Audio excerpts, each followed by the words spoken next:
myself Neha Chandrakar from Mathematics Department. आज हमारा topic है इंटीग्रेशन बाय सब्स्टिट्यूशन मेथड. इसको हिंदी में बोलते हैं प्रतिस्थापन विधि द्वारा समाकलन. यहाँ पे लिखती हूँ मैं प्रतिस्थापन विधि द्वारा समाकलन. नाम से जिस पता चल रहा है प्रतिस्थापन, इसका मतलब इसको शिफ्ट करना. यहाँ पे जो है इसके लिए सबसे पहले हमको जो है डिफरेंशियल और इंटीग्रेशन जानना जरूरी है. तो कल मैंने जो है इंटीग्रेशन के बारे में बताया था. यहाँ पे मैंने जो है डिफरेंशियल और इंटीग्रेशन का फॉर्मूला यहाँ पे लिख दिया है, जो कि हम यूज़ करेंगे, जिससे हमारा जो है क्वेश्चन सॉल्व करते टाइम बहुत ही ईजी पड़ जाएगा. अब देखते हैं इस पहले प्रतिस्थापन विधि का समाकलन क्या होता है. जैसे कि हमने जो है सिंपल इंटीग्रेशन सॉल्व किया है, वैसे ही हम जो है जब हमारे पास 2-3 फंक्शन हो और हमें दिखे कि एक जो फंक्शन है वो जो है उसका डेरिवेटिव है, तब हम क्या करेंगे, उस फंक्शन को हम एक अनदर फंक्शन ले लेंगे और उससे जो है उसका डेरिवेटिव फंक्शन हट जाता है. तो इससे जो है हमारा काम आसान हो जाता है. जैसे कि मेरे पास एक फंक्शन f(x) है और मैंने उसको एक अनदर फंक्शन ले लिया t. तो यहाँ पे मैंने x फंक्शन को शिफ्ट कर दिया है t में, है ना. तो यहाँ पे सब्स्टिट्यूट करने पर उसका डेरिवेटिव जो है एक अनदर फंक्शन रहेगा, वो जो है हट जाता है और इससे जो क्वेश्चन हम बहुत ही इजी तरीके से सॉल्व कर सकते हैं.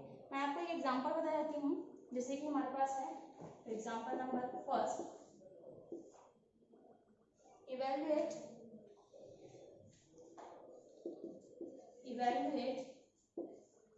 The integral x into sin x square. यहाँ पे देख रहे हैं ये फंक्शन हमारे पास दे दिया गया है. क्वेश्चन में ये बोल रहा है कि इसको जो है इंटीग्रल को हमें जो है वैल्यू फाइंड आउट करनी, सॉल्व करना है इसको. तो यहाँ पे देख रहे हैं एक फंक्शन जो हमारे पास है वो है x और दूसरा जो फंक्शन है वो है हमारे पास sin x स्क्वायर है. तो अब देखते हैं ऐसा कोई फंक्शन है क्या जिसका डेरिवेटिव जो है वो दूसरा फंक्शन हो. अगर आपको ऐसा दिखे तो आप जो है इस मेथड से सॉल्व करेंगे तो आपका इंटीग्रेशन बहुत ही इजी हो जाएगा. यहाँ पे जो है sin x स्क्वायर, इसमें जो x स्क्वायर दिख रहा है, अगर उसको मैं एक फंक्शन मान लेती हूँ, सॉल्यूशन पे देखते हैं. ये i हो गया हमारे पास x into sine x square dx. मैंने यहाँ पे क्या किया, x स्क्वायर को मैंने एक फंक्शन मान लिया t. लेट माना x स्क्वायर t. तो यहाँ पे क्या करते हैं, जो फंक्शन लिए हैं उसको उसी के रेस्पेक्ट में हमें जो है उसका डिफरेंशिएशन करना पड़ेगा. तो यहाँ पे क्या किए हैं, एक्स स्क्वायर का t के रेस्पेक्ट में जो है उसका डिफरेंशिएशन करेंगे. तो यहाँ पे हो जाएगा d/dt एक्स स्क्वायर t का हो जाएगा dt. अब यहाँ पे ध्यान देंगे आप, ये हो गया आपका d/x स्क्वायर का होता है. यहाँ पे फॉर्मूला आपके पास डिफरेंशिएशन का x की पावर n का डिफरेंशिएशन होता है n इंटू x की पावर n माइनस 1. यहाँ पे n की जगह में हम देख रहे हैं हमारे पास क्या है, 2 है. तो इसका डिफरेंशिएशन हो जाएगा 2 इंटू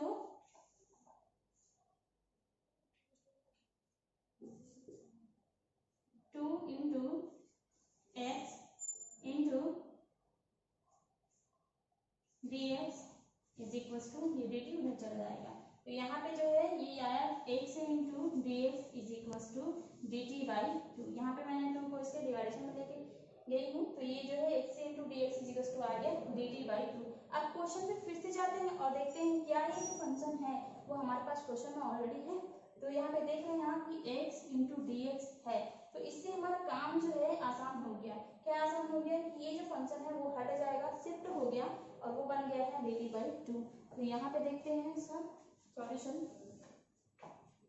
फिर से हम इंटीग्रल कराते हैं. i यहाँ पे क्या करेंगे, x इंटू dx के जगह पे हम dt/2 पुट डाउन करते हैं. तो यहाँ पे मैंने उसकी जगह लिख दिया है dt/2 और यहाँ पे जो है साइन है तो ये साइन हो गया और हमने x स्क्वायर को t लिया था. यहाँ पे देख लीजिए, तो यहाँ पे मैं उसकी जगह पुट डाउन करती हूँ t. जितने भी जो है इंटीग्रेशन सॉल्व करते टाइम आपको क्या करना है, जितने भी आपको कांस्टेंट दिखेंगे उसको इंटीग्रेशन के बाहर कर देना है. तो यहाँ पे मैंने क्या किया है, 1/2 को बाहर कर दिया है इंटीग्रल के. यहाँ पे बचा हमारे पास sin t into dt. i = 1/2. आपको पता ही है formula integration of sine x is equal to होता है माइनस कॉस एक्स। यहाँ पे मैंने लिख दिया है कि साइन एक्स का जो इंटीग्रेशन है वो होता है माइनस कॉस एक्स, और इंटीग्रेशन करा रहे हैं तो इसलिए यहाँ पे एक कांस्टेंट ऐड हो जाएगा, वो है हमारे पास सी। तो ये साइन एक्स का हो गया माइनस कॉस एक्स। तो ये टी के फॉर्मेट में हमारा फंक्शन चेंज हो चुका है। यहाँ पे ध्यान देंगे आप, हमने क्या किया था, जो हमारे पास फंक्शन था वो एक्स के फॉर्मेट में था, हमने उसको सब्स्टिट्यूट कर दिया, प्रतिस्थापित कर दिया है टी में। हमारा जो फंक्शन है वो पूरा चेंज हो गया है एक्स का टी में। यहाँ पे देखें, यहाँ सारे फंक्शन जो है वो टी फॉर्मेट में चेंज हो चुके हैं। यहाँ पे देखिए मैंने इंटीग्रेशन किया तो इसमें आया माइनस कॉस टी, और एक नया कांस्टेंट क्या हो जाएगा उसमें ऐड हो जाएगा, तो यहाँ पे हो गया plus C. I is equals to minus 1/2 cos T है यहाँ पे। अभी क्या करेंगे, क्योंकि हमारा जो क्वेश्चन था वो एक्स के फॉर्मेट में था और हमारा आंसर जो है वो टी फॉर्मेट में आ रहा है, तो हमको जो है वैल्यू रिटर्न करना पड़ेगा। तो यहाँ पे हम क्या किए हैं, उसकी वैल्यू रिटर्न करने के लिए टी जो कि हमने माना था ना, क्या माना था, वो एक्स स्क्वायर को टी माना था, तो उसको हम रिटर्न करेंगे, टी के जगह में लिखेंगे एक्स स्क्वायर प्लस सी। तो ये हमारा आंसर हो जाएगा। तो इसी तरीके से इसको सॉल्व करते हैं। सेकंड क्वेश्चन देख लेते हैं हम।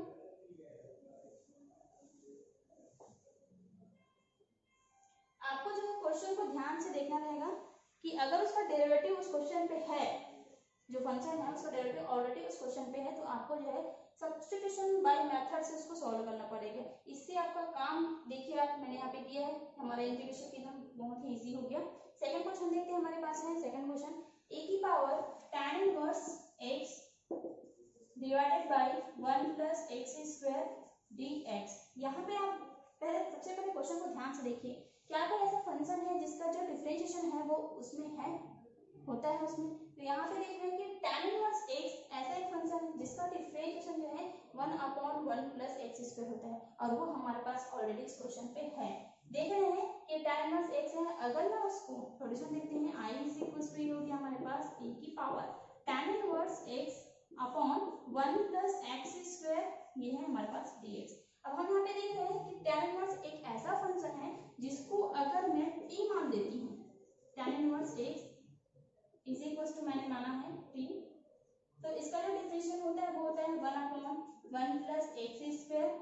यहाँ पे ये x है फंक्शन है, तो इसका जो है डिफरेंशियल x में हो जाएगा, और ये जो t के रेस्पेक्ट में करेंगे तो t इसके नीचे में रहेगा, वो जा करके dt बन गया, तो ये हो गया dt।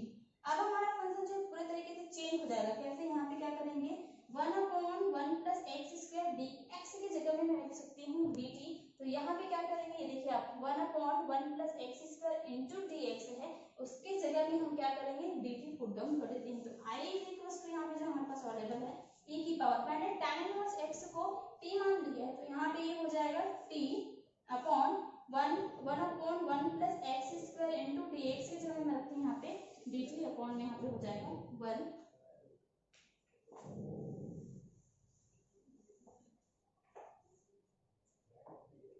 i is equal to, अब हमको जो है e की पावर t का जो इंटीग्रेशन है वो पता है क्या होता है, यहाँ पे मैंने फॉर्मूला लिख दिया है, e की पावर x का इंटीग्रेशन जो है वो e की पावर x ही होता है, प्लस c हो जाएगा। तो यहाँ पे जो है t में फंक्शन, तो उसका भी इंटीग्रेशन क्या हो जाएगा e की पावर t, और एक कांस्टेंट ऐड हो जाएगा, वो हो जाएगा c। अब हमें क्या करना है, हमारे पास जो क्वेश्चन था वो x फॉर्मेट में था, अभी जो हमारे पास वैल्यू आई है वो t फॉर्मेट में, हमको रिटर्न करना पड़ेगा वैल्यूज। तो हमने यहाँ पे क्या किया है, t की वैल्यू को रिटर्न कर दिया, और t हमारे पास पहले था वो है tan इनवर्स x। तो यहाँ पे उसको पुट डाउन करते हैं, ये हो जाएगा t के जगह में tan inverse x plus c, ये उसका आंसर हो जाएगा। देखिए कितना आसान से हम इसको सॉल्व कर लिए बाय सब्स्टिट्यूशन मेथड से। एक और एग्जांपल देख लेते हैं हम, a की पावर x। आपको जो क्वेश्चन देखना नहीं है ना ही रटना नहीं है, आपको सिर्फ जो है क्वेश्चन को देखना है ध्यान से कि उसमें कौन कौन से फंक्शंस हैं। मेथड को अगर आप जान लेते हैं तो आपका काम बहुत ही आसान हो जाता है। यहाँ पे हम जो है एक क्वेश्चन लेते हैं, e की power x into cos x e की पावर x dx। अब आप यहाँ पे देखिए, ध्यान से देखिए कि यहाँ पे कोई ऐसा फंक्शन है जिसका डिफरेंशियल e की पावर, यहाँ पे देख रहे हैं ना, ये e की पावर x है, e की पावर x यहाँ पे भी और यहाँ पे भी है। तो हमको पता है कि e की पावर x का जो डिफरेंशिएशन है वो e की पावर x से ही होता है। तो यहाँ पे अगर मैं e की पावर x को एक दूसरा फंक्शन मान लेती हूँ, तो ये जो e की पावर x यहाँ पे है वो हट जाएगा, है ना, शिफ्ट हो जाएगा दूसरे फंक्शन में। तो यहाँ पे हम काम करते हैं सॉल्यूशन के लिए,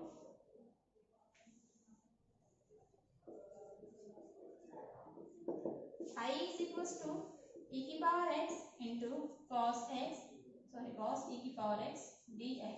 यहाँ पे मैंने क्या किया है, e की पावर x को एक दूसरा फंक्शन मान लिया है, वो मैंने माना है t, और हमको पता है इसका डिफरेंशिएशन क्या होता है, इसको हम जो माने इसका डिफरेंशिएशन कराएंगे तो e की पावर x का जो डिफरेंशिएशन होता है वो होता है e की पावर x। तो यहाँ पे जो है e की पावर x का डिफरेंशिएशन होंगे e की पावर x में फंक्शन ये हो जाएगा dx और यहाँ पे हो जाएगा ये dt। अब यहाँ पे देखिए आप कि e की पावर x इंटू dx जो है वो चेंज हो गया है, सब्स्टिट्यूट हो गया है dt में। तो यहाँ पे हमारा जो फंक्शन है वो पूरे तरीके से चेंज हो जाएगा x का t में। तो I इज इक्वल टू यहाँ पे देखिए आप e की पावर x इंटू dx की जगह मैं यहाँ पे क्या लिख सकती हूँ dt, तो यहाँ पे मैंने पुट कर दिया है dt। साथ ही साथ बचा हुआ जो फंक्शन है वो है हमारे पास cos इंटू e की पावर x, और e की पावर x को मैंने यहाँ पे माना है t, तो ये मैंने यहाँ पे पुट कर दिया, तो ये हो गया cos t। अब देखिए यहाँ पे जो फंक्शन बच गया वो क्या है, अब हमारा क्वेश्चन बहुत ही इजी हो गया है।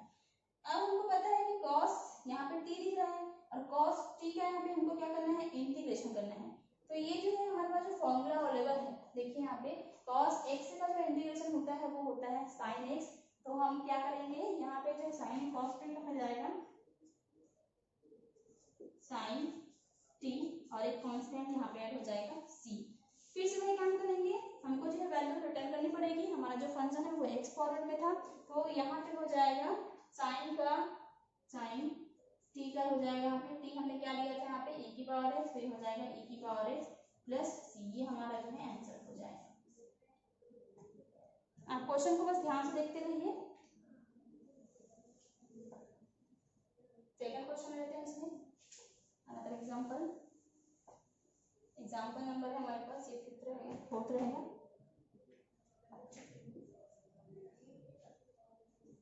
x स्क्वायर इंटू e की पावर x क्यूब dx, इसको सॉल्व करते हैं। यहाँ पे आप क्वेश्चन को सबसे पहले ध्यान से देखिए, क्या कोई ऐसा फंक्शन है जिसका डिफरेंशिएशन वो उसी फंक्शन में ही है। तो यहाँ पे देखिए जो x क्यूब है, अगर उसका यहाँ पे मैं डिफरेंशिएशन कराती हूँ तो वो होता है 2x स्क्वायर 3x स्क्वायर। तो यहाँ पे जो है x स्क्वायर अलग अलग पहले से, तो हम क्या करते हैं इसमें x क्यूब को मैं यहाँ पे मान ली t। अब इसका जो डिफरेंशिएशन हो गया हो जाएगा x की पावर n के जैसा ही यहाँ पे है ना, n के जगह में यहाँ पे क्या है 3 है, तो यहाँ पे क्या हो जाएगा 3 इंटू क्या हो जाता है यहाँ पे n इंटू एक्स की पावर n माइनस 1। तो यहाँ पे हो जाएगा n के जगह में 3 हमारे पास है, तो ये 3 into x square x power 3 minus 1 हो जाएगा हमारे पास, तो ये हो गया 3 इंटू एक्स स्क्वायर और एक्स में हो जाएगा ये dx, इसका डिफरेंशिएशन t का हो जाएगा यहाँ पे dt। तो यहाँ पे देखने को मिल रहा है ये कुछ क्वेश्चन में है क्या है यहाँ पर है, देखिए यहाँ पे एक्स स्क्वायर और dx अवेलेबल है, तो यहाँ पे मैंने इसको एक पेयर में इधर रख दिया है एक्स स्क्वायर इंटू dx, और यहाँ पे जो है कांस्टेंट को मैंने इसके नीचे लेके यहाँ पे रख दिया है, तो ये हो गया 1/3 dt। अब इस क्वेश्चन में चले जाते हैं हम, i इज इक्वल टू यहाँ पे है एक्स स्क्वायर इंटू dx, उसकी जगह पे मैं जो यहाँ पे dt/3 पुट ऑन कर देती हूँ। साथ ही साथ यहाँ पे जो है e की पावर x की पावर 3 है, तो x की पावर 3 को मैंने यहाँ पे t लिया है, तो ये हो गया हमारे पास e की पावर t dt/3।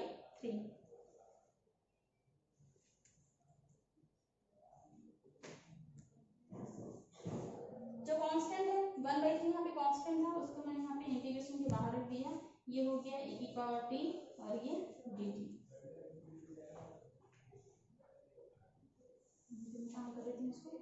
यहाँ पे i इज इक्वल टू हो जाएगा 1/3। हमको पता है यहाँ पे देखिए बचा के हमारे पास e की पावर t, उसका हमको इंटीग्रेशन करना है t के रेस्पेक्ट में, तो यहाँ पे हमको एक फॉर्मूला पता है e की पावर x। e की पावर x का जो इंटीग्रेशन है वो होता है e की पावर x, तो यहाँ पे जो है t में है फंक्शन, तो ये हो जाएगा e की पावर t और एक कांस्टेंट ऐड हो जाएगा plus c। i is equal to 1/3 e की पावर t है, चूंकि हमारे पास जो फंक्शन था क्वेश्चन वो x के पावर में था, हमने उसको बाइसेप्टिंग या फिर बोल सकते हैं सब्स्टिट्यूट मेथड से उसको सॉल्व करके उसको t फंक्शन में चेंज कर दी थी, तो उसको रिटर्न करना पड़ेगा वैल्यू, तो यहाँ पे हो जाएगा e की पावर t। t मींस क्या था हमारे पास यहाँ पे x क्यूब को हमने जो है t माना था, तो ये रिटर्न कर दिया मैंने x क्यूब प्लस c।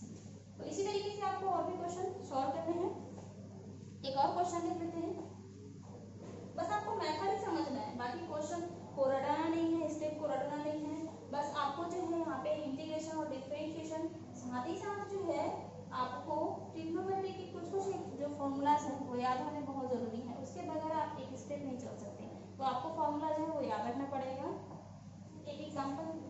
ले ली हूँ cos x log cos log x divided by x dx।